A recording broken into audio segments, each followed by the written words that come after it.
안녕하십니까 여러분. 화요 기도의 시간입니다.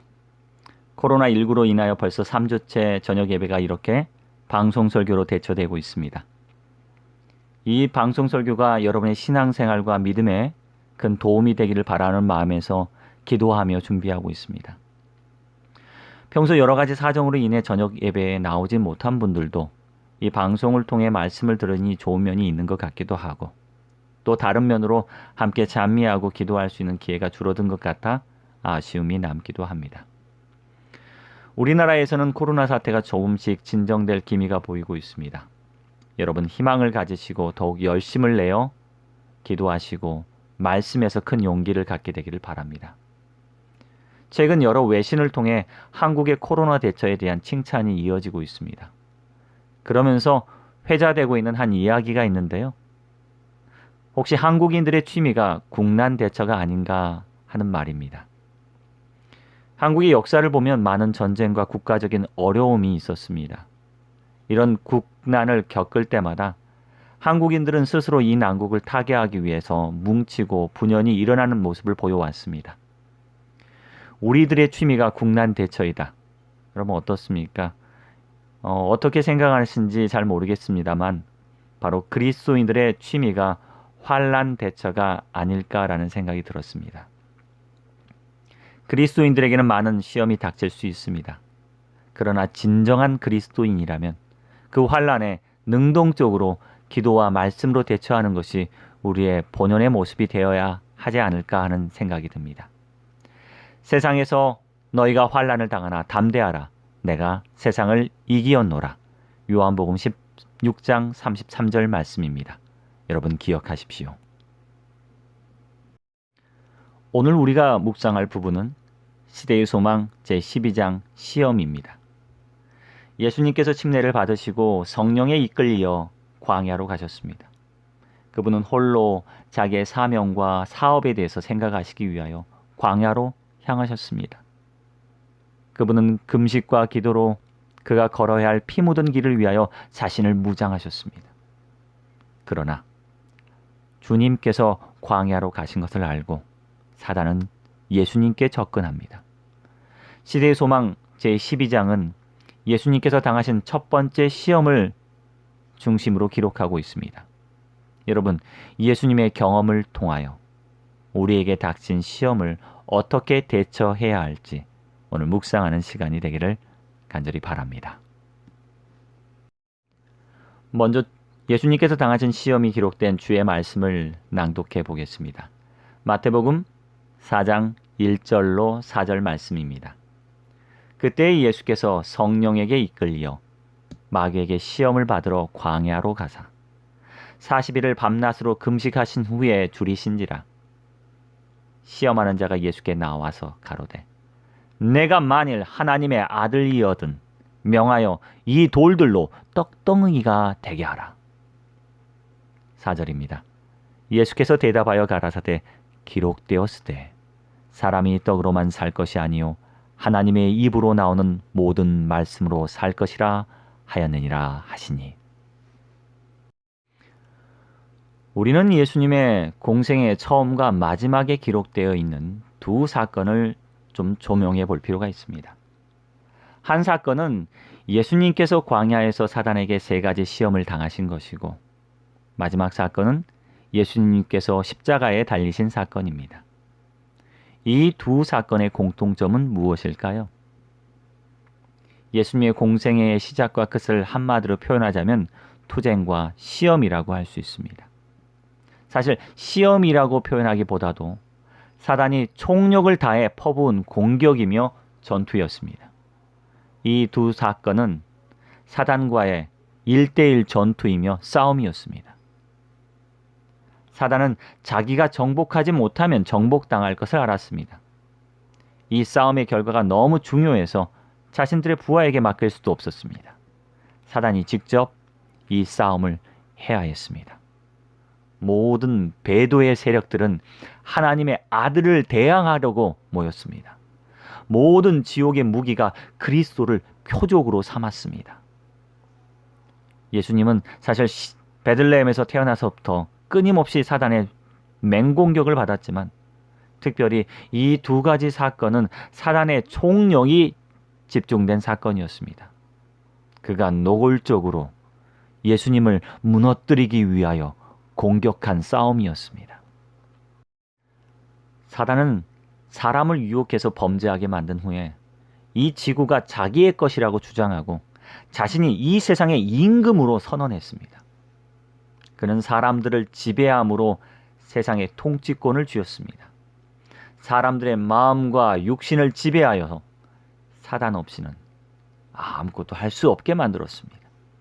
사람들은 점점 사단의 유혹에 벗어나지 못했고 사단의 마음을 담기 시작했습니다. 죄는 사람들을 사단에게 복종하게 하고 그의 지시에 따르게 만들었습니다. 결국 사람들이 사단을 그들의 군주로 선택하였다라고 선언합니다.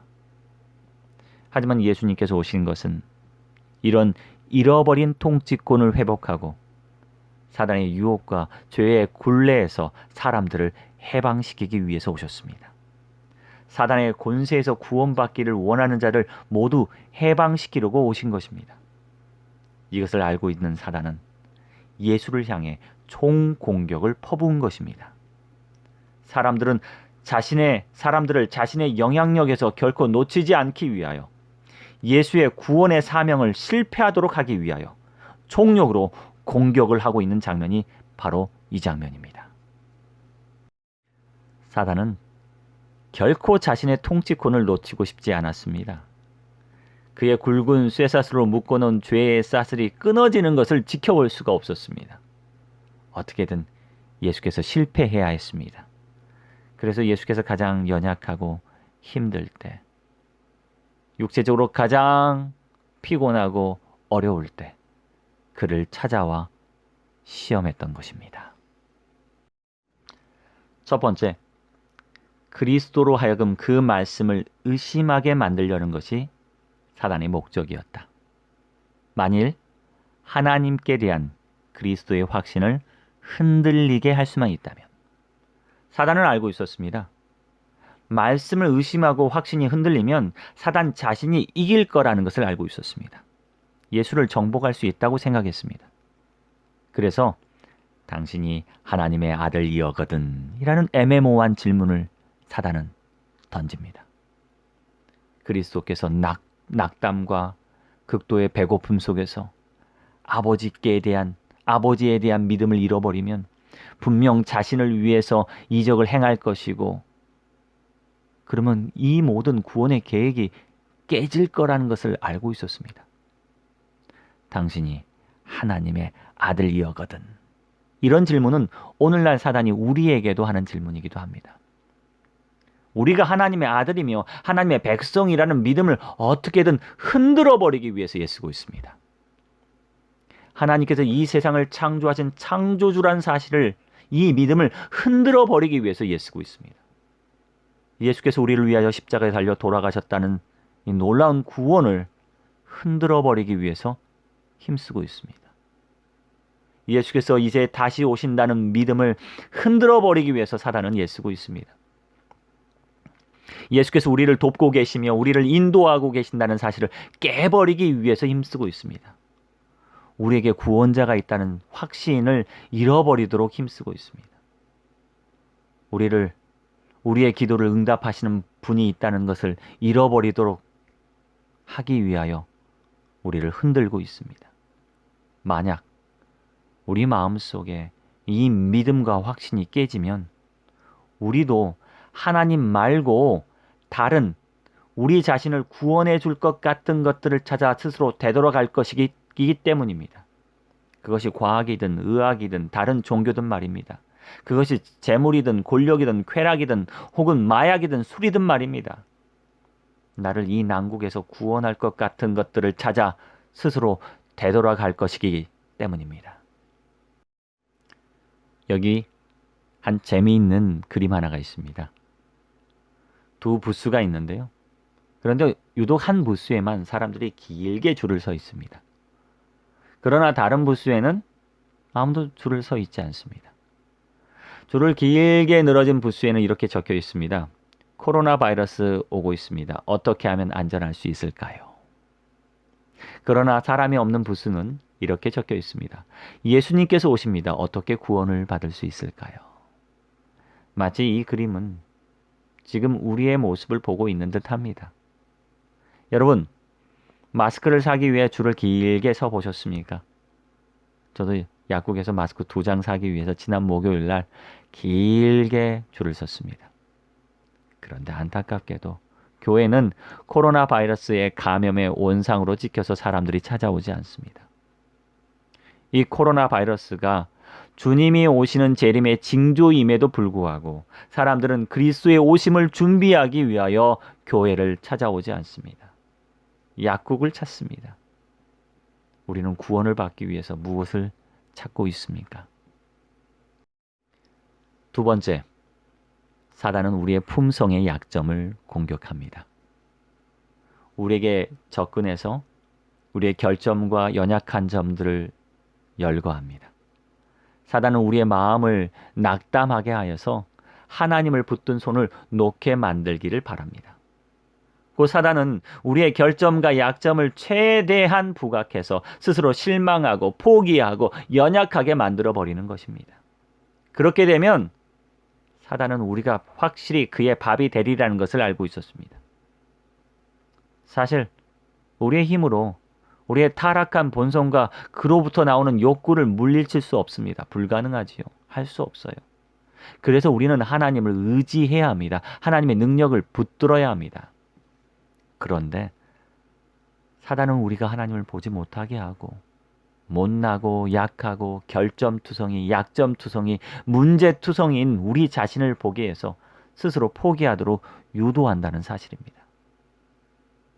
사실 자신의 못난 모습을 보고 힘을 얻을 사람은 없습니다.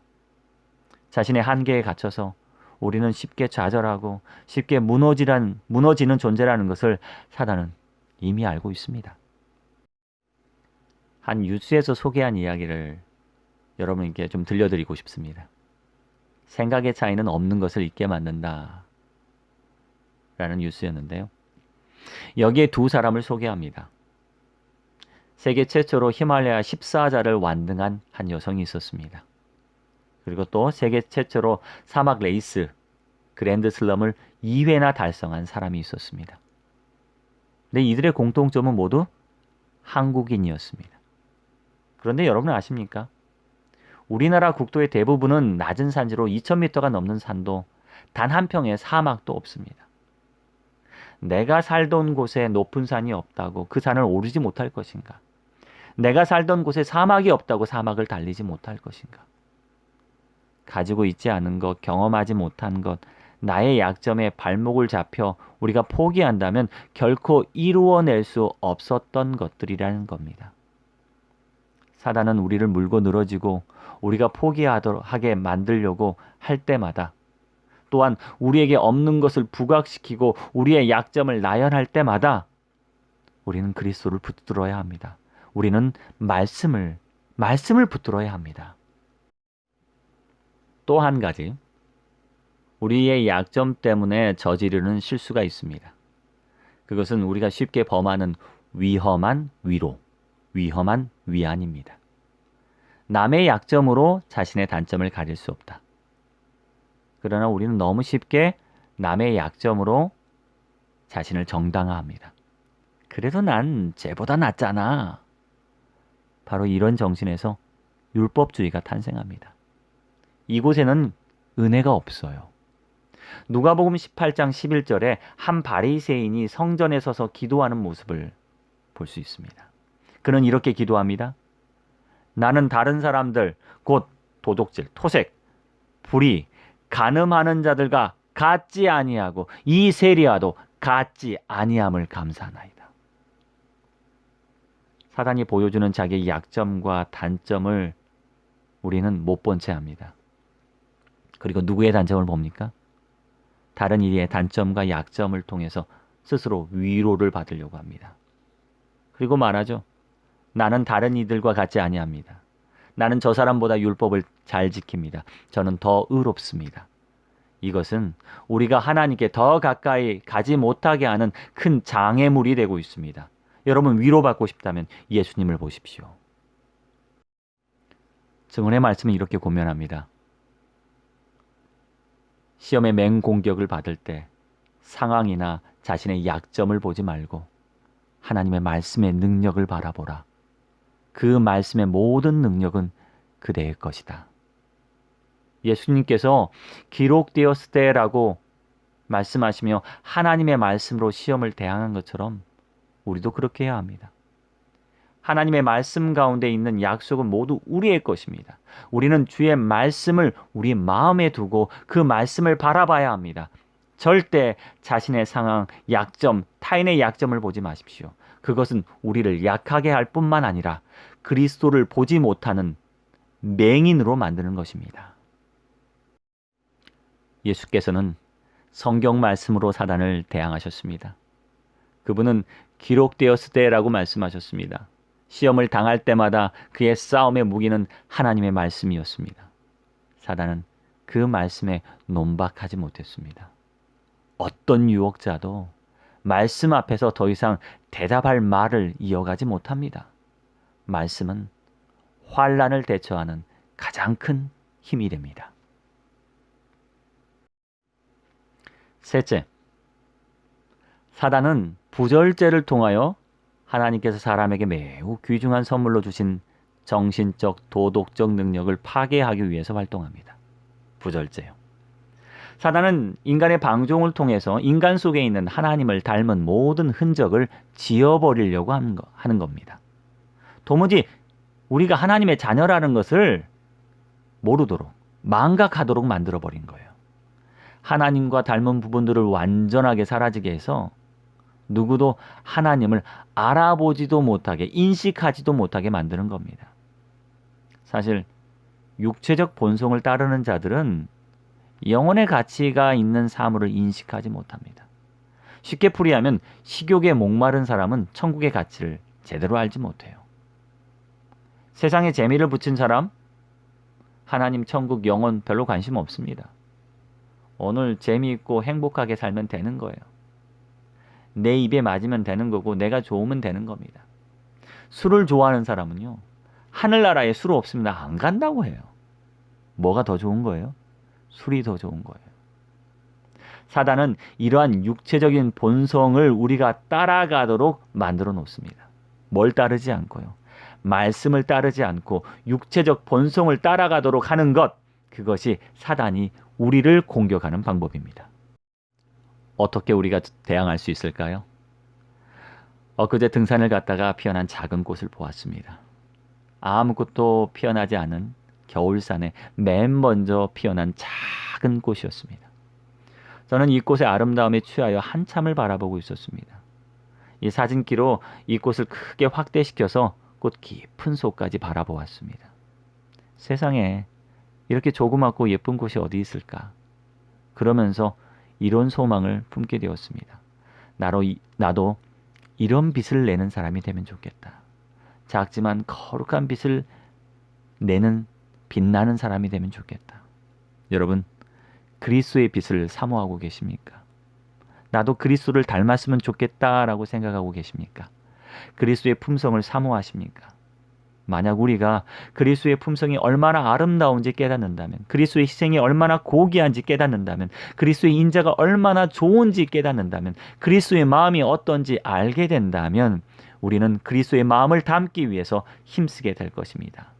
주님이 왜 오셨는지 아십니까? 영감의 기별은 이렇게 증거하고 있습니다. 그는 우리로 신의 성품에 참여하는 자가 되게 하기 위하여 오셨다. 우리가 믿음으로 그와 연합하고 있는 한 죄는 더 이상 우리를 지배하지 못한다. 하나님께서 우리 안에 있는 믿음의 손을 인도하여 그리스도의 신성에 굳게 붙잡게 함으로 우리로 완전한 품성을 얻게 하시려고 하신다. 너희 안에 이 마음을 품으라. 곧 그리스도 예수의 마음이니. 빌립보서 2장 5절 말씀입니다. 여러분, 이 뜻이 무엇인지 여러분 진심으로 깨닫게 되길 바랍니다. 시험을 이기는 길은 그리스도와 말씀 속에 있습니다. 우리가 그리스도를 닮을 때 우리는 예수처럼 승리하게 될 것입니다. 기도하겠습니다. 하나님, 오늘 우리가 주님을 본받아 우리가 겪는 시험과 환난에서 승리할 수 있게 하옵소서. 우리로 그리스도의 아름다운 품성을 담게 하시고 그분의 마음으로 사랑하게 하여 주옵소서. 환난과 시험을 극복하고 이기는 우리가 되게 하시고 두려워하거나 무서워 떨지 않게 하옵소서. 오직 말씀과 그리스도를 의지하오니 우리로 승리하게 하옵소서. 귀하신 예수 그리스도 이름으로 기도합니다. 아멘. 여러분 또 함께 기도해 주시기 바랍니다. 특별히 오늘은 오랜 코로나 사태로 인하여 힘들고 지친 의료진들을 위해서 또 우리 믿음의 식구들을 위해서 함께 기도해 주시길 바랍니다. 기도하겠습니다.